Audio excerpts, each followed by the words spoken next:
Selamat sore, teman-teman. Kembali lagi bertemu dengan Mega Wijaya. Hari ini saya mau membahas tentang Mas Gibran. Saya cuma mau mengomentari secara sederhana aja ya konstelasi perpolitikan terkait dengan Gibran Raka Buming Raka ini. Ya, kita semua juga tahu kalau Gibran ini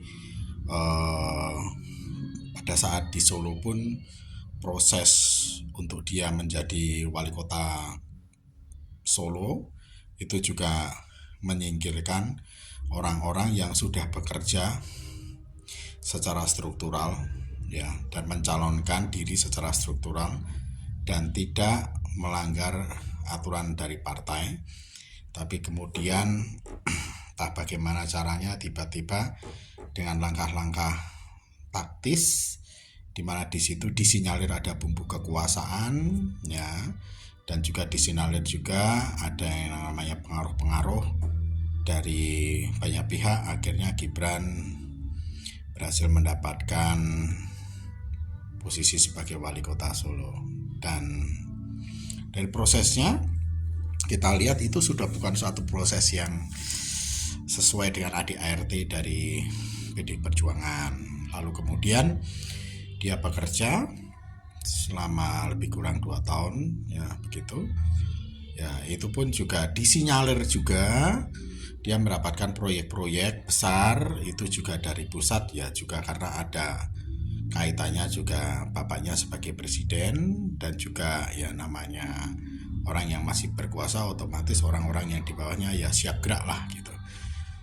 Siap memberikan kucuran-kucuran proyek besar kepada Gibran sebagai wali kota Solo, sehingga itu memudahkan langkah kerjanya dia untuk mendapatkan proyek besar dan ya kelihatan hasil kerjanya kan begitu. Nah kemudian seperti kita lihat belakangan ini akhirnya dia menjadi bakal calon presiden. Nah banyak orang juga yang disinyalir ya mereka pada marah, orang-orang PDIP, karena ya orang yang sudah berjuang puluhan tahun aja belum tentu bisa mendapatkan kemudahan seperti itu ya. Tapi ini si Gibran langsung loncat aja begitu sebagai anak muda yang baru kemarin tiba-tiba politiknya aja juga belum matang ya. Akhirnya dia jadi berhasil mendapatkan itu ya.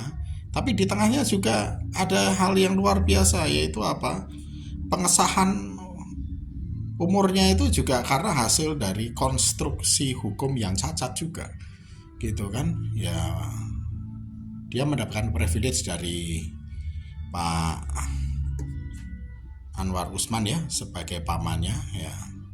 Sehingga secara undang-undang dia disahkan. Itu pun juga jadi polemik. Nah, sekarang muncul lagi polemiknya ya, dimana seorang wakil presiden maupun presiden siapapun itu juga nanti harus adanya kemampuan yang luar biasa. Jadi itu diuji secara umum ya dengan adanya debat capres maupun cawapres. Dan di sini ternyata juga banyak orang bilang katanya plonga-plongo. Banyak orang katanya ya Gibran ini tidak bisa bicara dan lain sebagainya. Ya harusnya ya kalau sudah banyak cacatnya secara perpolitikan, cara jalannya juga untuk mendapatkan pencapaian itu dengan banyak bantuan orang. Tampaknya loh ya, tampaknya saya juga nggak tahu pastinya gimana. Ya harusnya ketika orang ayo tunjukkan kualitasmu, harus berani. Jangan sampai ketika nanti menjadi seorang calon wakil presiden dan benar-benar jadi wakil presiden itu hasil dari sebuah pertanyaan besar. Karena bangsa ini tidak untuk main-main. Ya kita pun juga tidak akan memilih seorang pemimpin yang tidak bisa berbicara di kancah internasional. Di kancah pribadi, di kancah nasional aja tidak pernah bicara secara baik, Bahkan dalam event-event tertentu kita lihat bersama-sama pidatonya hanya cuma salam-salam aja. Bagaimana kabar Bapak Ibu, sudah makan atau belum, dan lain sebagainya. No, bukan seperti itu. Seorang pemimpin itu harus bisa bicara secara visioner, harus bisa memberikan gambaran arahan, ini negara ini mau kemana, dan lain sebagainya. Pemahaman-pemahaman apa saja yang akan dijadikan dasar agar Indonesia semakin maju. Berikan ya masyarakat itu pilihan-pilihan yang luas dan membuka pikiran rakyat bahwa kamu tepat jika memilih saya. Karena kalau kamu memilih saya, ya ada banyak gambaran-gambaran kesuksesan yang akan kita buat bersama-sama. Itu semua nggak terjadi, Bapak Ibu. Nggak terjadi. Terjadinya ya sudah makan belum Bapak Ibu? Anaknya sehat-sehat saja ya semuanya. Atau kalau enggak ya seperti kemarin, mau bicara apa semuanya udah menunggu, ya juru bicara saya aja yang bicara. Loh, serius ini? Apakah seperti itu calon seorang negarawan? Seorang negarawan tidak bisa seperti itu. Ya, banyak sekali excuse yang sudah diberikan, banyak sekali kemudahan-kemudahan. Oke lah, itu semua sudah terjadi. Tetapi ketika kemudahan itu sudah didapatkan, tunjukkan kualitasnya.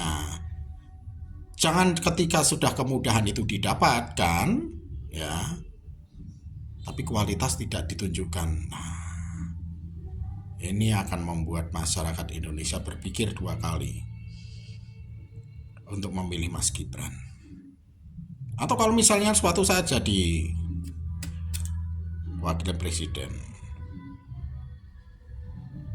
takutnya benar-benar Indonesia nanti, waduh, berhadapan dengan berbagai negara di luar sana.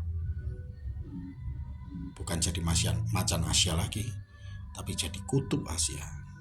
Karena kualitas seorang negarawannya bukan seorang kualitas yang mencerminkan seorang negarawan yang hebat. Pemikirannya tidak visioner. Apakah bisa bicara lintas internasional, hukum internasional, perang internasional, kejahatan manusia internasional, hukum dagang internasional, bicara tentang berbagai permasalahan tentang korupsi internasional, money laundering internasional, hanya akan berpidato, halo, apa kabar? Gimana kabarmu? It's not like this. Very, very dangerous. Kita membutuhkan seorang negarawan yang hebat. Kita membutuhkan seorang negarawan yang hebat. Semoga ini bisa menjadi bahan saringan pemikiran Bapak Ibu. Karena apa? Negara kita ini tidak baik-baik saja. Menjelang pemilu ini banyak sekali hal-hal yang harus diperhatikan. Kalau kita salah memilih, selesai sudah. Saya bicara ini tidak memihak siapapun. Saya bicara ini atas dasar negara Indonesia harus maju dengan didampingi oleh negarawan yang hebat. Demikian, semoga ini menjadi bahan perenungan kita bersama, terutama dalam hal akal sehat dan pemikiran. Karena bagaimanapun juga, kita tidak bisa dipimpin oleh orang yang tidak mempunyai kemampuan sebagai seorang negarawan. Terima kasih.